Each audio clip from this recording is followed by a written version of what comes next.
Ang Ginoo mingingon nga kamo nagmaluibon bisan pa taliwala sa pagka faithful, matinud-anon sa inyong kapikas. Ang Ginoo gusto gyud niya nga dunay exclusivity, matinud-anon ta sa ato ang mga saad, nga usara gyud ang ato ang pakamatyan, usara gyud ang tugyanan sa atong kinatibukan sa ato ang kinabuhi.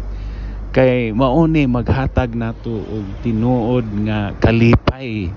Kay kung dili ganita makatuman niini, mauni ang mitsa, sinugdanan sa kalibog sa atong panghuna-una, sinugdanan sa kasamok sa atong panghuna-una di ay sinugdanan sa dagko pa kaayo mga problema nga moabot sa ato ang kinabuhi, dili lang psychologically, emotionally, posible usab physically.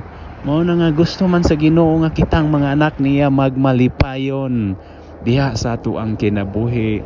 Mao na gusto niya nga atong puy-aning exclusivity, pagkamatinud-anon sa atong mga saad nga atong gibuhian, atong gihimo tubangan sa Ginoo sa iyang mga katawhan. Og hinumduman nato nga ang kasal usara na kaadlaw apan ang kinabuhing minyo hangtod sa kahangturan.